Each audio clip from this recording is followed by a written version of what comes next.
শিক্ষার দাবিতে এদেশের ছাত্ররা জীবন দিয়েছে, রক্ত দিয়েছে, রাজপথ রঞ্জিত করেছে। কিন্তু শাসকেরা বারে বারে সেই রক্তকে দমিয়ে আজকে কিভাবে করে শিক্ষাকে বাণিজ্যিকীকরণ করার একটা চূড়ান্ত নীল নকশা তারা প্রণয়ন করছে। একদিকে শিক্ষার্থীদের কণ্ঠকে রোধ করো, আরেকদিকে শিক্ষার বাণিজ্যিকীকরণকে উৎসাহিত করো। এই নীতি এই সরকার গ্রহণ করেছে।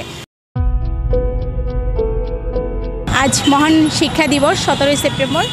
সকল শহীদদের প্রতি গভীর শ্রদ্ধা জ্ঞাপন করছি এবং সেই সময় যে সকলের জন্য শিক্ষা একটা সেকুলার শিক্ষা, একটা বিজ্ঞানভিত্তিক শিক্ষা, সেই শিক্ষার দাবিতে যখন এদেশের ছাত্ররা হরতাল ডেকেছিল, সেই হরতালে আমরা দেখেছিলাম যে কিভাবে করে নির্বিচারে মানুষকে হত্যা করা হয়েছিল, শিক্ষার্থীদের উপর কিভাবে করে দমনপীড়ন নেমে এসেছিল।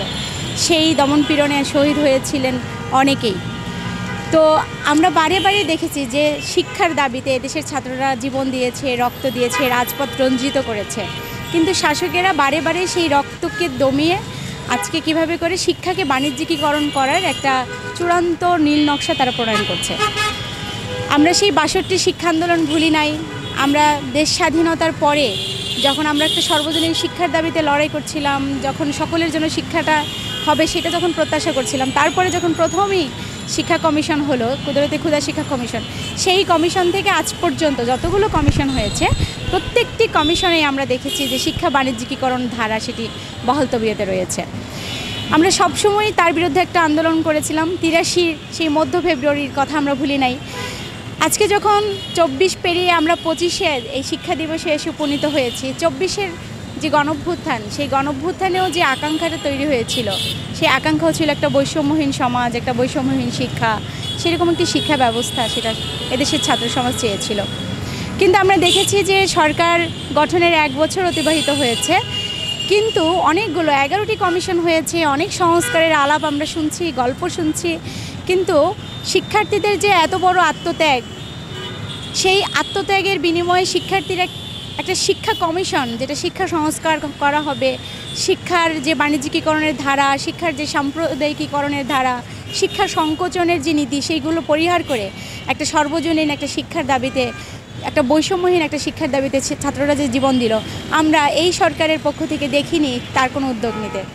বরং যে আমরা দেখেছি যে প্রতিবারই এই শিক্ষায় যতটুকু 5 তারিখের পরে, গত 5 আগস্টের পরে যতখানি পরিবর্তন হয়েছে, সেগুলো কতগুলো উচ্ছৃঙ্খল মবের মধ্য দিয়ে কিছু পরিবর্তন সাধিত হয়েছে। আপনারা জানেন অনেক আলোচনা হয়েছিল যে শিক্ষা কারিকুলাম নিয়ে। সেই শিক্ষা কারিকুলাম নিয়ে যখন আলোচনাটা হলো, তখন আমরা দেখলাম যে সবাই শিক্ষা কারিকুলাম সেটি কেউ বাতিলের দাবি করেছেন, কেউ সেটি পরিমার্জনের দাবি করেছিলেন।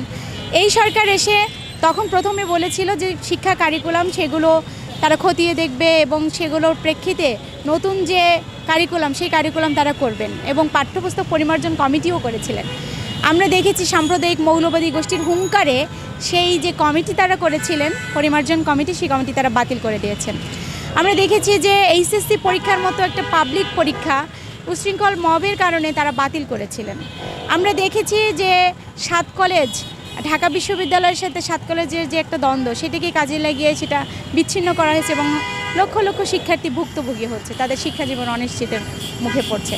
অর্থাৎ যতখানি পরিবর্তন হয়েছে, সেই পরিবর্তন কিন্তু একটা সুগঠিত চিন্তা, শিক্ষার্থীদের মতামত, দীর্ঘদিন থেকে যারা ছাত্র আন্দোলনের সাথে ছিল, সেই ছাত্র আন্দোলনের যে নেতৃবৃন্দ তাদের সাথে আলাপ আলোচনার মধ্যে হয়েছে, তা কিন্তু নয়।